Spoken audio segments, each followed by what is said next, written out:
চরিত্রহীন বলে না। আবু জাহেল রাসূলকে পাগল বলেছেন, কিন্তু মৃত্যু বলতে পারে নাই। বাংলাদেশে বাংলা ভাষা ব্যবহার করে বাংলাদেশের বড়দেররা আল্লাহর নবীকে চরিত্রহীন বলেছেন, পাগল বলেছেন, মৃত্যু বলেছেন। আমরা তার বিচারের দাবিতে শাপলা চত্বরে সেখানে গিয়েছিলাম। শাহবাগে নাস্তিকার মুরতাদরা একত্রিত হয়ে যুদ্ধাপরাধীদের বিচারের দাবিতে রাত্রদিন 24 ঘন্টা সেখানে মাসের পর মাস এমন কোন অনৈতিক কার্যক্রম নাই যেটা তারা করে নাই। সেই জায়গার ভিতরে মাসের পর মাস সেখানে নারী পুরুষ একত্রিত হয়ে রাত্র যাপন করতে পারল।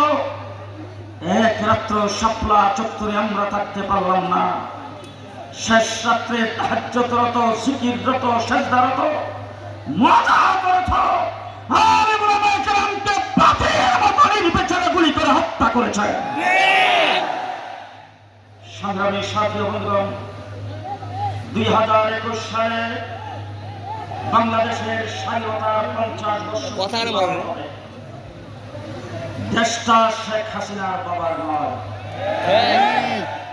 দেশ শেখ হাসিনার নয়, দেশ বাংলাদেশের 18 কোটি মানুষের।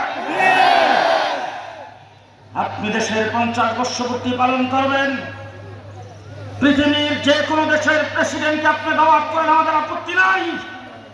কিন্তু গুজরাটের কসাই, যিনি বাবরি মসজিদকে ভেঙে চুরমার করে দিয়েছেন, যিনি কাশ্মীরে মুসলমানদের রক্তে তার হাত বুঝেছেন, সেই মোদীকে আনার প্রতিবাদ আমরা করেছিলাম। পাখির মতো গুলি করে আমাদের 21 জনকে হত্যা করেছেন।